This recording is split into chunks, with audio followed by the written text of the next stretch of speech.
Here's a second look at the National NC-303 receiver that I picked up off of eBay. So I still haven't done anything to this receiver. I've put LED lights in it. As you can see, it's bright in the front here. But I haven't done anything else to it. I've simply just been using it and learning how to work it. I did tighten up the switch by pulling the knob off, and there's a 9/16 inch nut in there. I tightened that up so this isn't loose anymore. But this thing, out of the box, isn't so bad. Right now I'm on 10 meters here, and it picks up quite a lot. There's even some noise on 10 that I can move the antenna trimmer and eradicate it so I can peak it. So it's got a bit of a little bit of a threshold there on 10, which makes me happy. Anyway, let's see what we can hear. There's a RTTY test, RTTY contest going on, I think, today. It sounds like it anyway. But lots going on here.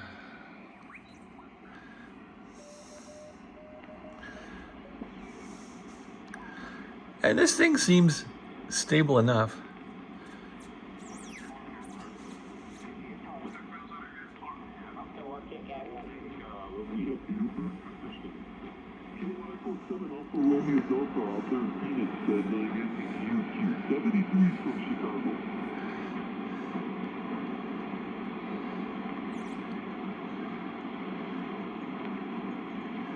And what's great is you can just spin through this dial fast.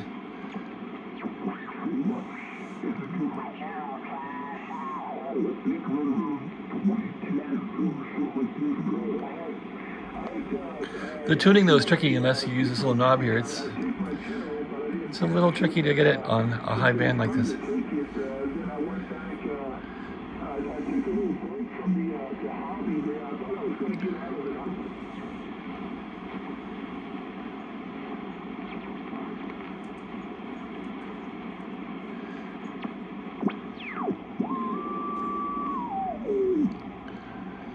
I think that's local noise that I get around here. And you'd think you'd hear like a FM repeater up here, but no. 29.6. I'm not sure the calibration of this thing's right. I guess I could try to calibrate it.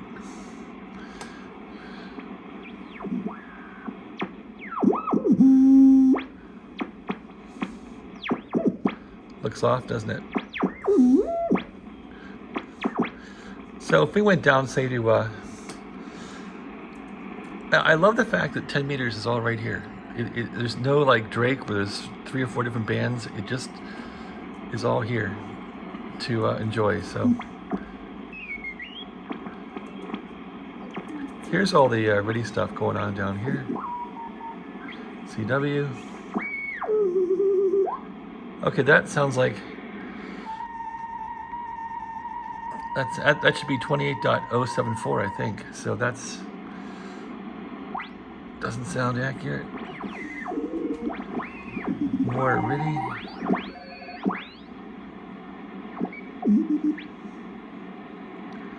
Yeah, I would expect to hear some FT8 here, and the FT8 is coming in over here, so this thing's way off.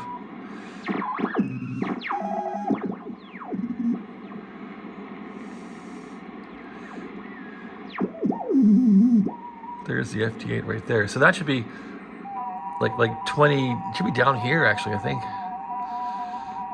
28074. So that's way off. Which means I can't hear the FM repeaters up here. So anyway, I gotta fix 10 meters. Let's go on.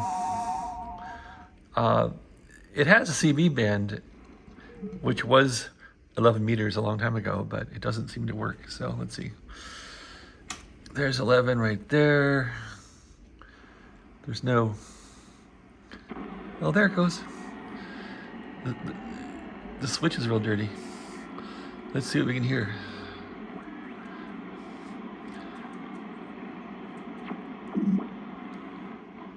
Peek it.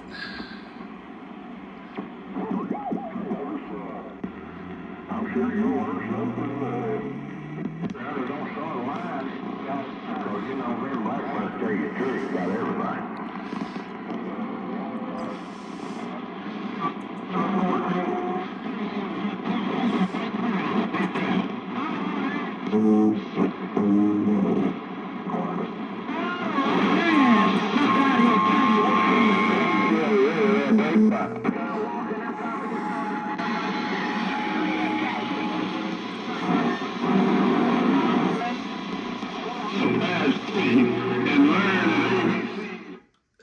usual shenanigans on here, right?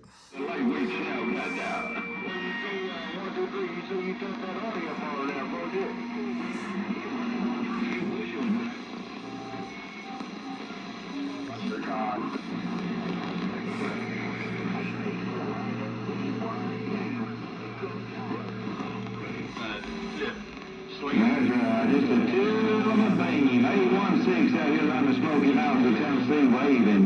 Hello, come on there. That was the kicker. Don't you make you one of them big about 75 for the home? Now go ahead.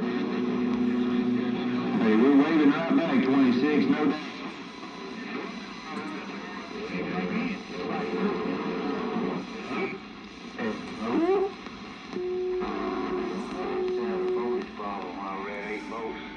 Another radio, it was the same, so that's where it's gotta be. This thing has great AM audio though, you gotta admit. I have it cranked wide open now for 8 kilohertz AM. It sounds good. Of course, these guys are transmitting good audio too. Bootleggers that they are. Yo, mud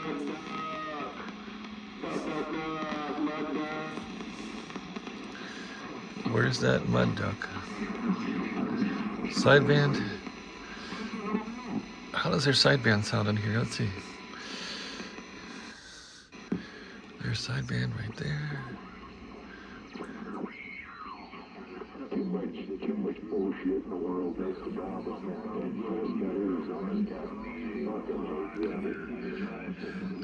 Nobody does shit.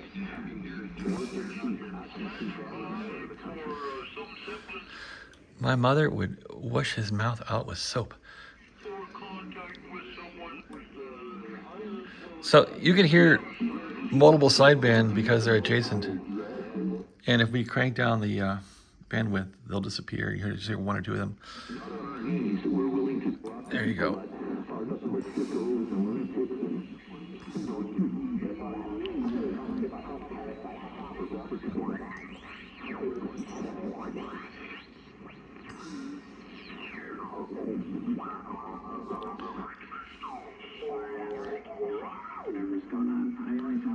Significant noises on this point.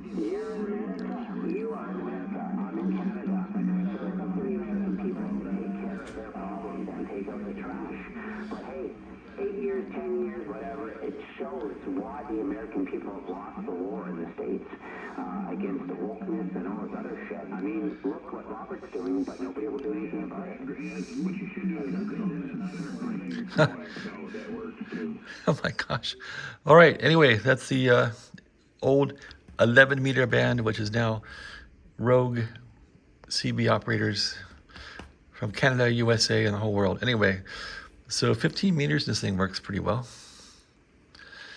I love the clunk in this thing. You just go clunk, except the band switch is dirty. So let's see if it works. Now, when I use this thing more, it scrapes the dirt off the band switch contacts, and it starts to kind of self-heal itself. Yeah, if I can peak it, it's working. There's the peak. You can see the S meter peaking. So 15 doesn't have too much noise on it. So this weighted wheel is nice. I have to kind of pull it away from the frame. It's kind of rubbing a little bit, but it's still pretty good.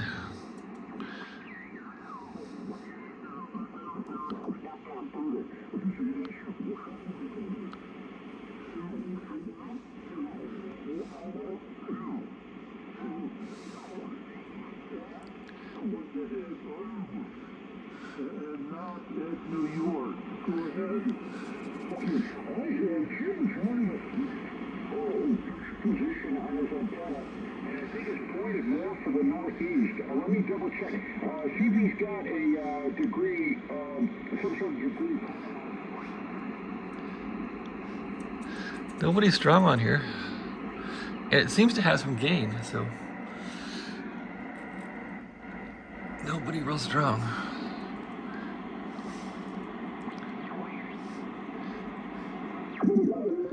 Okay, here's all the RIDI stuff, RIDI contest stuff. That's pretty strong. Yeah, that's banging in here.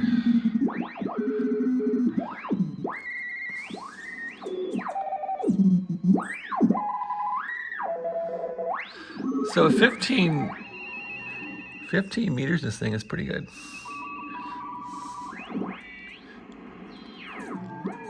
And that's FT8, right where it should be. So this thing has a heck of a CW filter. It's half a KC, so you can crank that thing on. There we go, half a KC CW filter.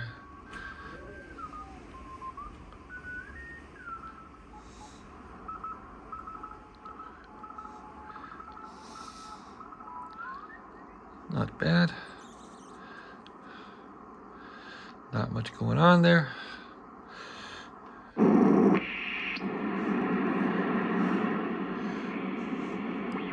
All right, so 20 meters.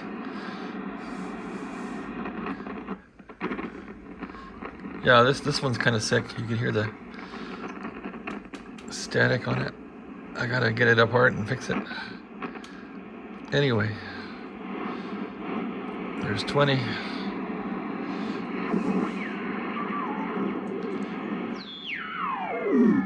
FT8.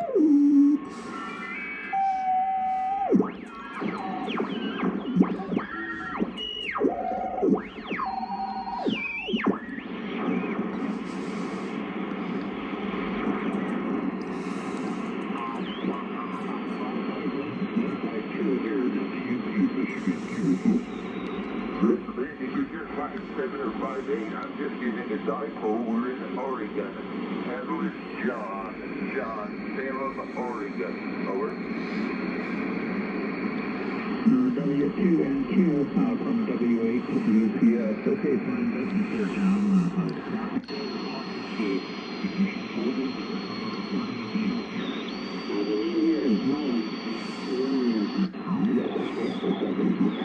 So this band switch is whacking out a bit.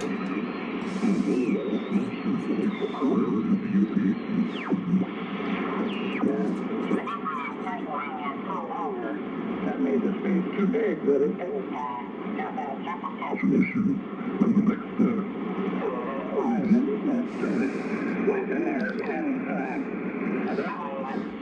Yeah, I gotta get in there and fix 20 meters.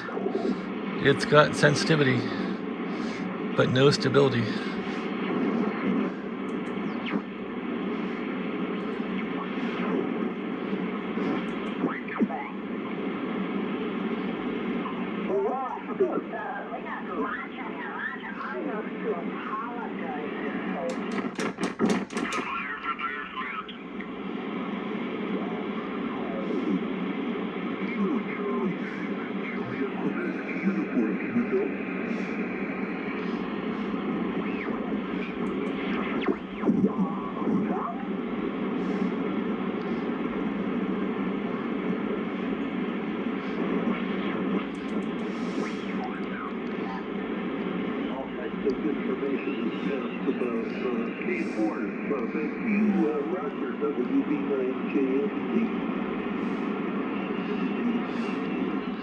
At any rate, that's 20 meters in this thing. Here's 40. 40 always has people talking around here in the morning.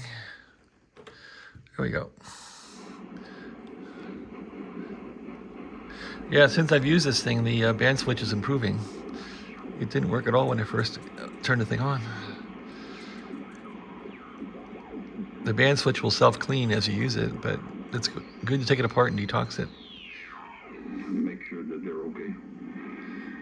Then I had one operator, he wasn't firing. So with somebody so strong like this, you can open up the audio, take it to 8 KCs. And that's good. Okay, I'll let you go. Enjoy the birthday party, and they're probably coming from San Francisco Bay Area to yourself. And then my wife and I will fly from 11 to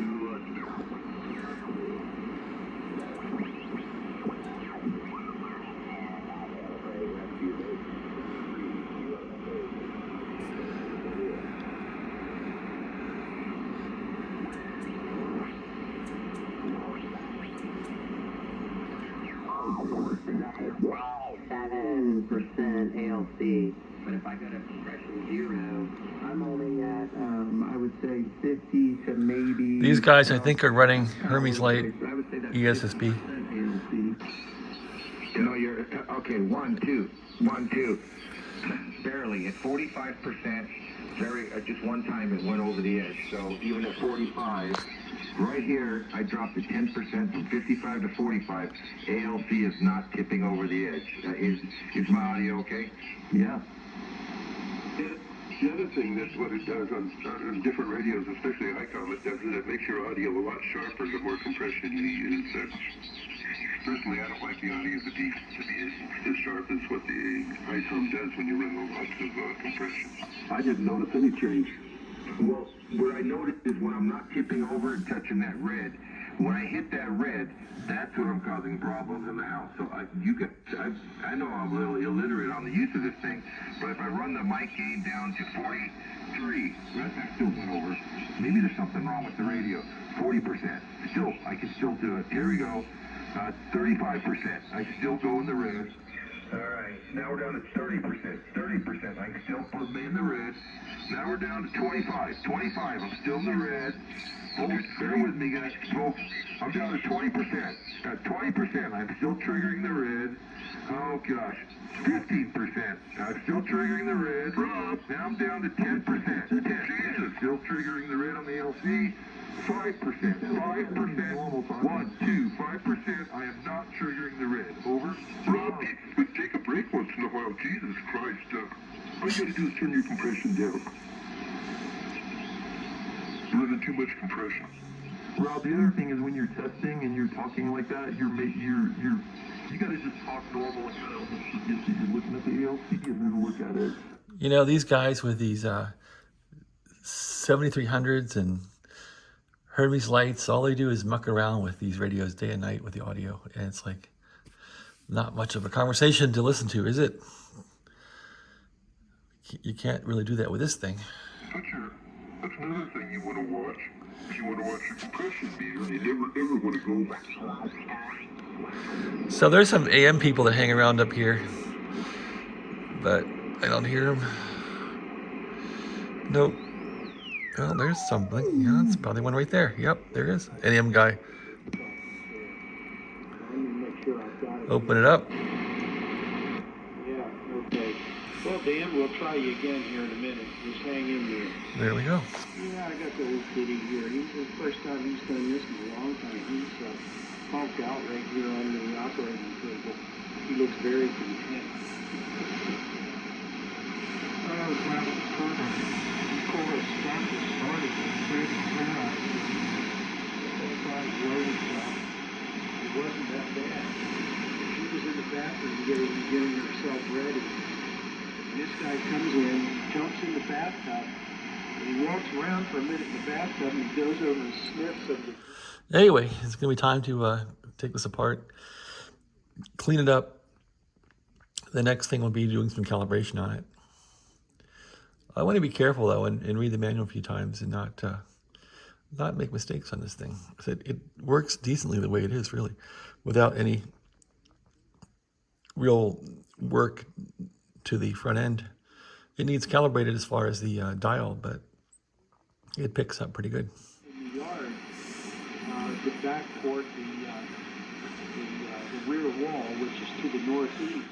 So AM, these guys talk forever. It's called Old Buzzard Transmission. They built this place from that wall where the ground level is, beyond that wall, there's about a 5-foot drop off. And the wall... I just want to hear what the other guy sounds like when he turns it over. Drains with, I think it's like 3 or 4 inch PVC with a cap like a slotted or... At any rate, I want to use the 100V over here for the transmitter once I get it straightened out. I'll use the 10-Tech Omni 5 and 6, I guess, for reference. To keep this old stuff running, you need a good transceiver to kind of test it against. Those are for sale. I guess I've been advised not to sell the Omni 5, so I think that's not going to get sold, but the Omni 6 I think is going to get sold off. Anyway, yeah, the Omni 5 is a really, really great radio. My friend Pete has convinced me of that. Let's try Dan again, and if Dan doesn't pick it up, George is serving you. NC-303, Yeah, the other guy's really weak here. Name of Charlie. Well, there's somebody. Anyway, yeah, AM is nice and clear compared to sideband, so it's my mode of preference, but because it has a carrier, it doesn't go as far. I think it only goes about a third the distance for intelligibility as sideband. That's why sideband was invented. At any rate, back to SSB, and let's run down here.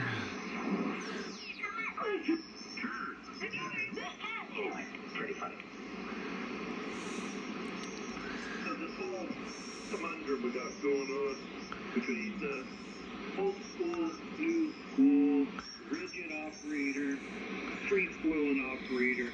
It's been going on for centuries. Yeah, the difference is that in the old days, 20s, 30s, 40s, everybody built their own equipment. And of course, there was restrictions during the war about how much you could do ham radio or not. And it was different because everybody that was in ham radio that was technical, which because you wouldn't be in it if you weren't technical, unless you had tons of money and got someone to build it for you. Really, post-World War II is the first time there was really commercial stuff available from Collins and some of the other big makers like, Hallicrafters and all that. What about So National? the conversations, though, were different. You have to realize the early guys in ham radio in the 20s, they were like pioneer broadcasters. They pretty much could do what they wanted. I don't think...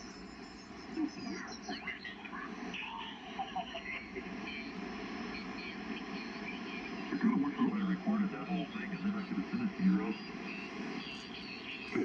It's okay. Yeah, the results are permanent. I'll keep it.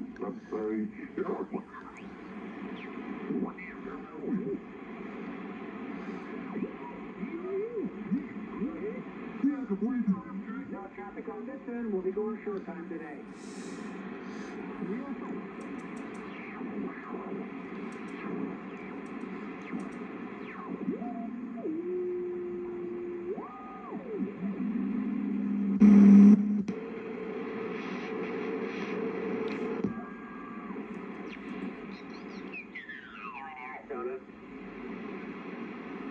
Yeah, 45 miles southeast of Tucson. Oh, okay, yeah, you're not far from where Patty lives, I take it. She's south of Tucson, I think that's right. Anyways, yeah. Well, it's been nippy here. I attribute that to being close to the ocean. In the summertime, if we go 10 miles inland, we go up about 25 degrees. And if the same is true, which I don't think it is, it gets pretty darn nippy in here. We try not to use the heat. That guy has no understanding of the ocean being a buffer, and that the ocean will keep the temperature at a more even amount. And when you go inland, it gets colder and snows. Too bad, man. Go back to school. So we don't do that. They have a program here where you can be time of use. And if you pick the right times of day, you win. And if you pick the wrong times of day, you lose. You back that, Luke? Yeah, I am. Okay, I'll check my text. So that's my little run through of this thing. Let's check out 10 meters real quick again and see how it's doing. There's 10 meters. See what's happening up here.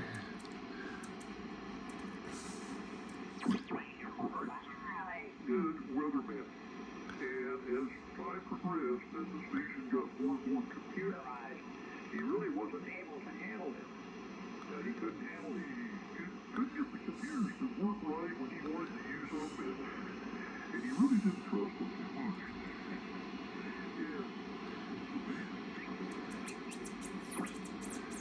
You can hear it squeaking here. I gotta fix that.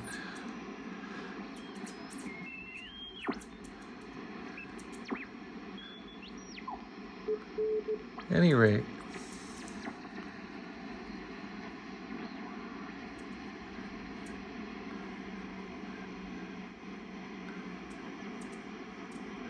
that's my little demo.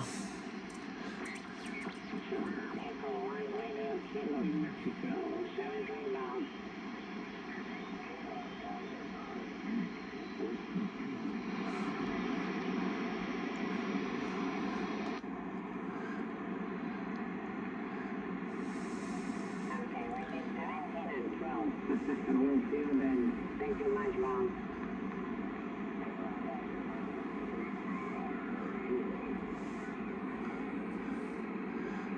Okay, the Kilo Tango Bravo, come again? Anyway, that's my run through. There was some advice that someone posted about this radio that you can put a 6GM6 in the front end and get more sensitivity on 10 meters. So I have that tube on the way. I ordered it, and another tube they talked about. It'll increase this thing on 10 meters to be a little more sensitive. So we'll see. It seems on par with my Drakes on 10 meters anyway that I've owned. So happy with that.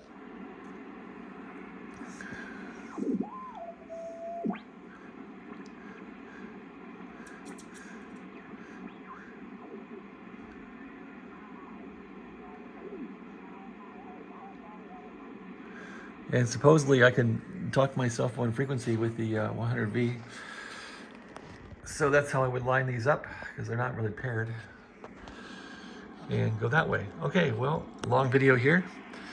Again, this is my little rendition on the NC-303 receiver.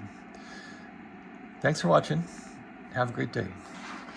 This is the best thing they had, I suppose, in 1955.